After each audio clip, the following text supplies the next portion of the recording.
अस्सलामुअलैकुम प्यारे दोस्तों। दक्कन में पहाड़ों के उस पार एक गरीब बागबान रहता था। उसकी एक लड़की बड़ी चालाक और अक्लमंद थी। उसकी अक्लमंदी और खूबसूरती का दूर दूर तक शोहरा था। लड़की बहादुर भी बहुत थी। उत्तरी हिंदुस्तान के एक बादशाह ने जो ये शोहरत सुनी तो उसे देखने के लिए वहां को रवाना हो गया। कई दिनों बाद वो अपनी फौज के और वजीरों के साथ वहां पहुंच गया और उस बागवान के झोंपड़े के पास अपने खेमे गाड़ दिए। शाम के वक्त जब लड़की घर का पानी भरने निकली तो बादशाह ने उसे देख लिया और उस पर आशिक हो गया। बादशाह ने इतनी खूबसूरत लड़की अपनी जिंदगी में नहीं देखी थी।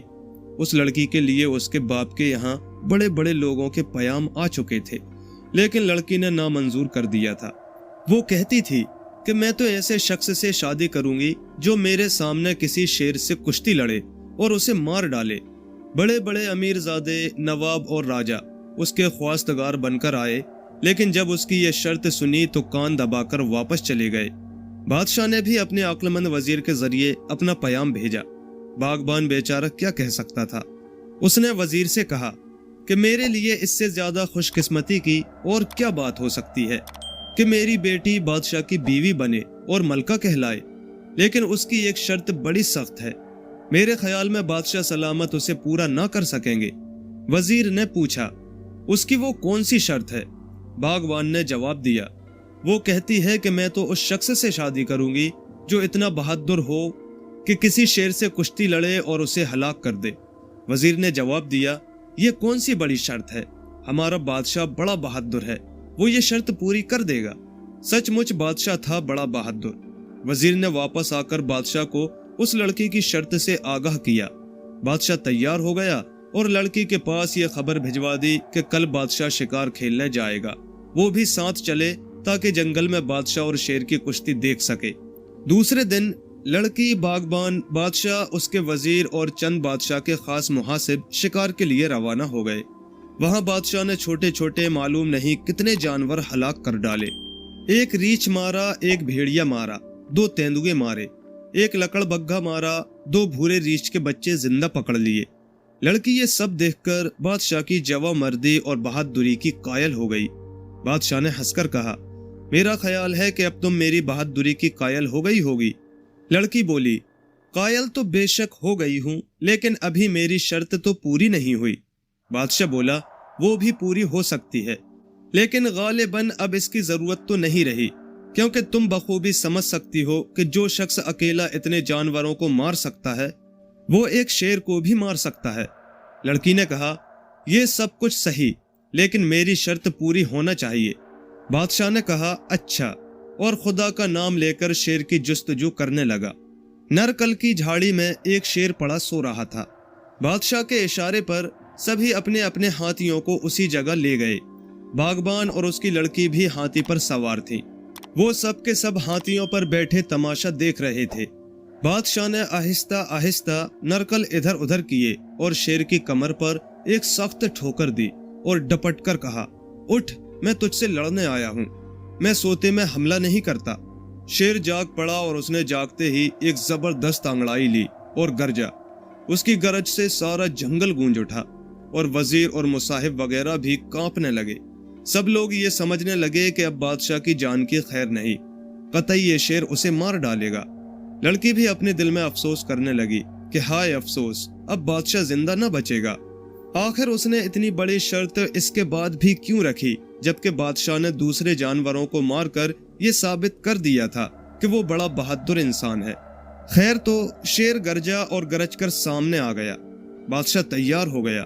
शेर ने सामने आते ही बादशाह के गाल पर एक सख्त तमाचा रसीद किया। बादशाह उसके हमले के लिए पहले ही से तैयार था। उसने फौरन पैतरा काटा और एक हाथ तलवार का मारा। उस शेर की कलाई माए पंजे के कट गई। शेर ने दूसरा तमाचा दूसरे हाथ से मारा। बादशाह ने वो कलाई भी उड़ा दी। उसके बाद फौरन कमर से पेश कब्जे निकालकर उसके सीने में भोंक दी और सीने पर एक सख्त लात मारकर उसे उलट दिया। शेर एक खौफनाक चीख के साथ खून में लथपथ होकर जमीन पर ढेर हो गया। सब लोगों ने तालियां बजा दी और मारे खुशी और हैरत के पागल होने लगे। वो लोग वापस आ गए और लड़की ने बादशाह के साथ शादी करना मंजूर कर लिया। चंद दिनों बाद उन दोनों की शादी भी हो गई। बादशाह 1 महीना वहां रहा, उसके बाद वापस जाने लगा। वो अपने साथ बागबान की लड़की को नहीं ले जाना चाहता था, क्योंकि उसके महल में पहली बीवी पहले ही से मौजूद थी। उसने अपनी नई मलका के लिए वहां एक नया आलीशान महल बनवा दिया और चलते वक्त कहने लगा कि मैं जब तब आता रहूंगा। चंद माह बाद बादशाह फिर आ गया और कुछ दिनों रहकर वापस जाते वक्त कहा कि मैं जरा बाहर जा रहा हूँ, मुझे एक बादशाह से लड़ाई लड़ना है, मालूम नहीं वहां से कब तक पलटूं। उसके फौरन बाद ही एक दूसरे मुल्क पर चढ़ाई करना है। इस दरमियान अगर घर में लड़की पैदा हो तो उसकी मुझे खबर ना करना, अगर लड़का पैदा हो तो मेरे पास भेज देना। उसके बाद बादशाह उसे एक चट्टान के पास ले गया। वहां एक बहुत बड़ा पत्थर उठाकर उसके नीचे रोमाल, पेश कब्ज और अंगूठी रख दी। पत्थर से उसे छुपाकर कहा कि अगर लड़का पैदा हो तो उससे कहना कि इस पत्थर को हटाकर मेरी निशानी निकाल ले और मेरे पास चला आए। पत्थर इतना बड़ा और वजनी था कि उसे उठा लेना हर एक के बस की बात ना थी। बादशाह चला गया और इत्तेफाक की बात कि घर में लड़का ही पैदा हुआ। लड़का बड़ा तंदुरुस्त था, उसकी परवरिश होने लगी और वो पढ़ने लगा। जब वो 18 बरस का हो गया तो चारों तरफ उसकी बहादुरी के चर्चे होने लगे। वो किसी से डरता ही ना था, इससे लड़ उसे मार, उसे ढकेल, किसी को पटका तो किसी को दे मारा, किसी का कचूमर निकाल दिया। तमाम लोग उससे डरने लगे और उसका नाम सुनकर ही सहम जाते। इस वजह से लोगों ने उसका नाम हैबत खां रख दिया। जब हैबत खां 20 बरस का हो गया तो उसके नाना ने अपने यहाँ की किसी रस्म के मातहत सर मुंडवा दिया। माँ उस रात उसे उसी पत्थर के पास ले गई और कहने लगी कि बेटा तू किसका बेटा है, क्या जानता है। हैबत खां बेचारा इतना जानता था कि उसकी माँ की एक बादशाह से शादी हुई थी, जो बाद में उसकी माँ को छोड़कर चला गया और वादे करने के बाद भी नहीं आया। लड़के ने जवाब दिया, मैं एक बेवफा बादशाह का लड़का हूँ। माँ ने कहा, क्या तुम्हारा दिल चाहता है कि उससे जाकर मिलो? हैबत खां ने कहा, जरूर मिलने को दिल चाहता है, मैं तो अपने बाप से तुम्हारा बदला लेना चाहता हूँ कि उसने तुम्हें भुला क्यों दिया। माँ ने प्यार और मोहब्बत से उसके सर पर हाथ फेरा और बोली, बेटा नेक और अच्छे लड़के अपने वालिदैन से बिगड़ते नहीं। तुम्हारा बाप बड़ा ही नेक था, किसी काम में उलझकर इतने दिनों नहीं आ सका, वरना जरूर आता। उसके बाद माँ ने उस पत्थर की तरफ इशारा करके कहा कि बेटा इस पत्थर को उठाओ, इसके नीचे जो चीजें तुम्हें मिले उन्हें लेकर अपने बाप को तलाश करो और उससे जाकर मिलो। हैबत खां ने बड़ी आसानी से वो पत्थर उठा लिया और उसके नीचे से रुमाल, अंगूठी और पेश कब्ज निकाल ली। माँ ने उसे बतला दिया कि ये निशानियां उसके बाप ने उसी के लिए छोड़ी थी। माँ उससे बहुत खुश थी कि बेटा उसका बड़ा बहादुर और ताकतवर है, क्योंकि वो पत्थर इतना बड़ा था जो किसी से इससे पहले उठ ही ना सका था। हैबत खां घर आया और सफर की तैयारियां करने लगा। जब ये चलने लगा तो उसकी माँ ने 2 रास्ते बतलाए। एक रास्ता बड़ा खतरनाक था, रास्ते में कई जंगल पड़ते थे, डाकुओं का खतरा था, लुटेरे बहुत बसते थे, लेकिन यही रास्ता जरा नजदीक का था। दूसरा रास्ता जरा चक्कर से जाता था, लेकिन वो उससे अच्छा और बेखतर था। हैबत खां वो निशानियां लेकर रवाना हो गया और हजरत चले उसी रास्ते पर जो बड़ा ही खतरनाक था। अभी वो थोड़ी ही दूर चले थे कि जंगलात का सिलसिला शुरू हो गया। चलते चलते दोपहर को एक दरख्त के नीचे लेटकर आराम करने लगे। आंख लग गई, लेकिन यकायक एक जबरदस्त गरज से हैबत खां जाग पड़े। देखते क्या है कि एक बालिश्त भर का आदमी उनके सामने भाला लिए खड़ा है। उसकी दाढ़ी उसके कद से ज्यादा लंबी थी, यानी जमीन से रगड़ रही थी। हैबत खां ने एक अंगड़ाई ली और अपने दिल में कहने लगे, भला इस बोने की मेरे सामने क्या हकीकत है, जब चाहेंगे चुटकी से मल कर रख देंगे। लेकिन बोना तो बड़े गजब का निकला। उसने हैबत खां को डांटा और पूछा, तुम कहां से आ रहे हो? हैबत खां ने बड़ी लापरवाही से जवाब दिया, अपने घर से। बोना बोला, तुम्हारा घर कहाँ है? हैबत खां ने हंसकर जवाब दिया, अपने वतन में। बोना बोला, तुम्हारा वतन कहाँ है? हैबत खां फिर बोले, हिंदुस्तान में। बोना तैश में आ गया। अब की मर्तबा और जोर से गरजा और डपट कर पूछा, तुम मुझसे ठिठोली करते हो? हालांकि ये किसी की मजाल नहीं कि मेरे मुंह दर मुंह मुझसे बातें तक कर सके। ये तुम्हारी खुश नसीबी है कि मैंने इसका कोई ख्याल ही नहीं किया और तुमसे बातें कर रहा हूँ। खबरदार जो जबान चलाई, पहले मेरी हर बात का साफ साफ जवाब दो। हैबत खां ने कहा, पूछो। बोना बोला, तुम किसके बेटे हो? हैबत खां ने जवाब दिया, अपने माँ बाप का। बोना झुंझलाकर बोला, तुम्हारे माँ बाप आखिर हैं कौन? हैबत खां ने जवाब दिया, इंसान है। बोना आजिज आकर बोला, उफ़्फ़ो, फिर वही बेतुकी बात है, कहीं घास तो नहीं खा गए हो? हैबत खां ने कहा, घास खाई होगी तुमने, मैं शहर का रहने वाला हूँ, शहर में सब अनाज ही खाते हैं। हाँ, तुम अलबत्ता जंगल में जानवरों के बीच रहते हो, मुमकिन है तुम घास ही खाते हो। बोना तैश में आकर बोला, अच्छा तो सीधी तरह बाज नहीं आओगे? आखिर तुम इस जंगल में आए क्यों? क्या तुमने मेरा नाम नहीं सुना? मेरा नाम भरफोड़ है और मेरी सिफत यह है कि मैं हर उस चीज को जो मेरे सामने आ जाती है मैं उसे तोड़ फोड़ डालता हूँ। हैबत खां बोला, और मेरा नाम क्या तुमने नहीं सुना? मेरा नाम हैबत खां है, मैं भरफोड़ को भी तोड़ फोड़ डालूंगा। मैं लोगों के दिलों में हैबत बिठा देता हूँ, ये समझ लो। बस दोनों में लड़ाई शुरू हो गई। भरफोड़ तो बड़ा भारी जादूगर ही निकला, वो देखते ही देखते एक देव बन गया। लेकिन हैबत खां भी कम ताकतवर ना थे। लड़ते ही लड़ते भरफोड़ गायब हो गया और थोड़ी ही देर में एक गुर्ज लेकर आ गया और उससे हैबत खां पर हमला कर दिया। हैबत खां ने वो हमला रोका और गुर्ज पकड़कर एक झटका जो दिया तो जादूगर के हाथ से गुर्ज गिर गया। हैबत खां ने फौरन ही वो गुर्ज उठाकर भरफोड़ की खोपड़ी पर मारा और वो आह करके जमीन पर ढेर हो गया और सिसक कर मर गया। हैबत खां ने वो गुर्ज लिया और फिर रवाना हो गए। गुर्ज बड़ा भारी था, उसका वजन 20 मन था। उसे हैबत खां कांधे पर लाद कर यूं चलते जाते थे जैसे कोई देहाती लाठी रखकर चलता है। अभी थोड़ी ही दूर पहुंचे थे कि शेर के गरजने की आवाज सुनाई दी। हैबत खां मुकाबले के लिए तैयार हो गए। देखते क्या है कि एक बड़े नाले के उस पार पहाड़ी चट्टान पर शेर बैठा हुआ है। उसने हैबत खां को देखते ही जुस्त लगाई और नाला पार करके हैबत खां पर हमला कर दिया।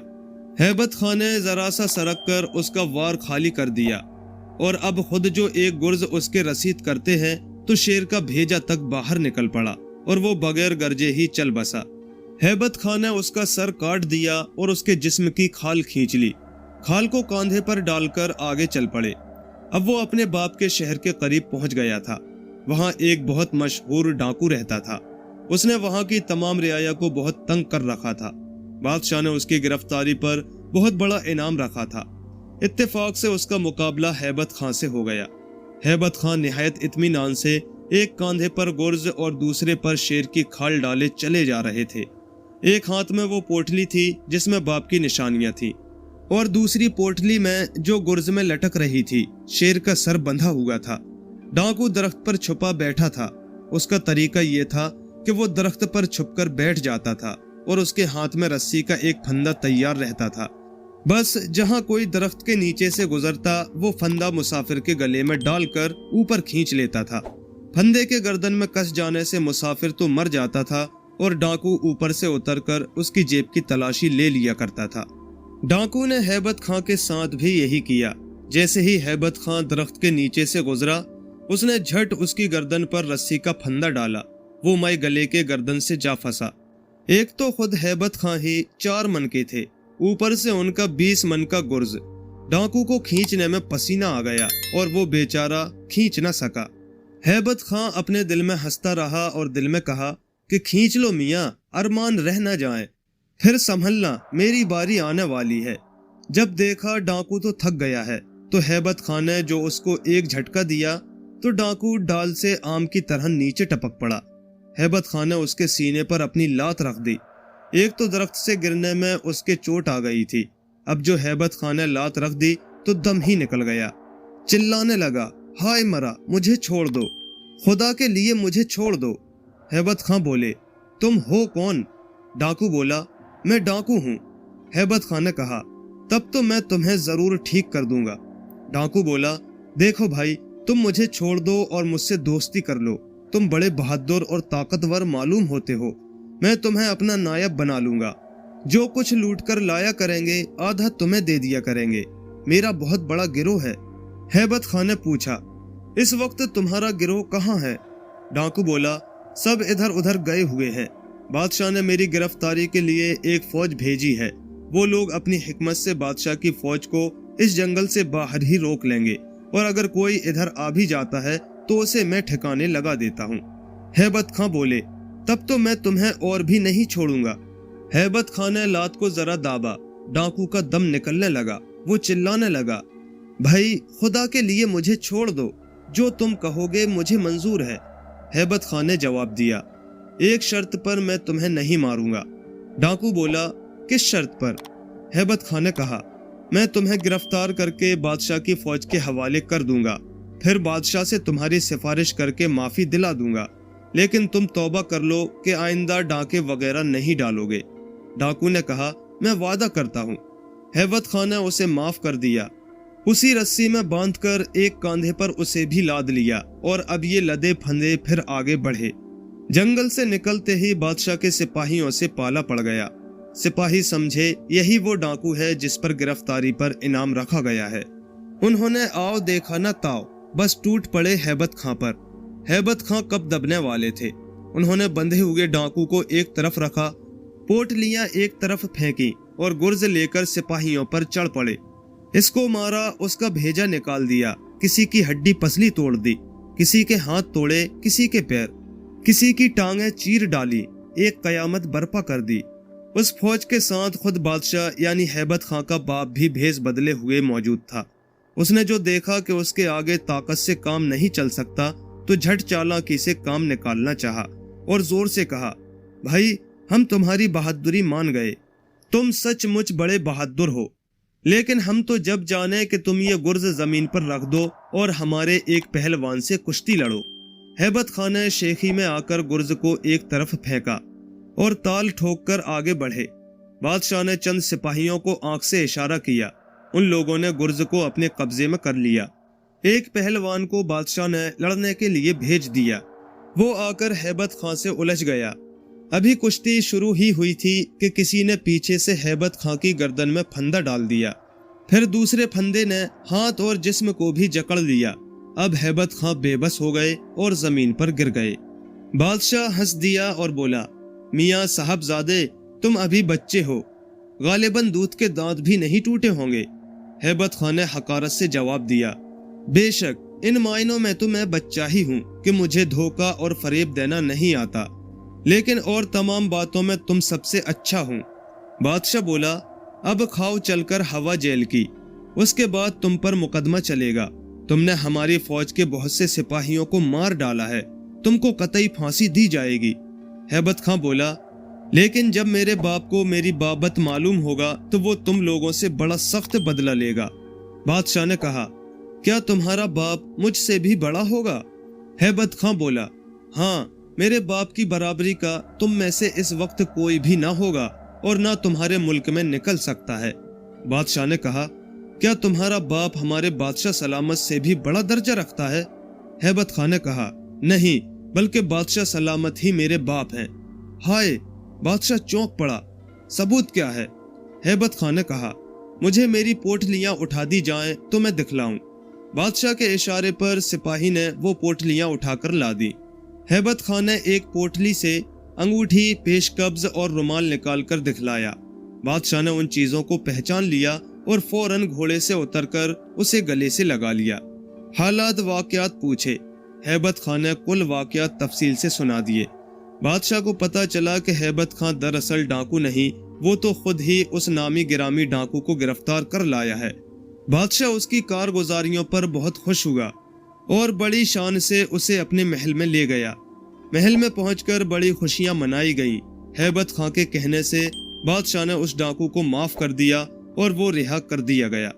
उसने भी वादे की पाबंदी की और फिर डाका वगैरह नहीं डाला। थोड़े दिनों बाद महल की मलका का इंतकाल हो गया और फिर बादशाह ने हैबत खां की माँ को महल में बुला लिया। माँ ने अपने बेटे की शादी रचाई और एक दूसरे बादशाह की लड़की ब्याह लाई। हैबत खां के कमरे में मालूम नहीं कितने किस्म के जानवरों की खालें लटकती रहती थी और उनमें रोज ब रोज इजाफा ही होता रहता था। हैबत खां का नाम आखिरकार इस कदर मशहूर हुआ कि बड़े बड़े बादशाह, सूरमा और बहादुर नाम सुनते ही कांप उठते और उनके चेहरे जर्द पड़ जाते। پیارے دوستو، کہانی اگر پسند آئی ہو تو لائک کریں، شیئر کریں اور کمنٹ میں اپنی رائے کا اظہار کریں، اور ایسے ہی مزید دلچسپ قصے کہانیوں کے لیے ہمارے چینل کو سبسکرائب ضرور کر لیں۔ شکریہ۔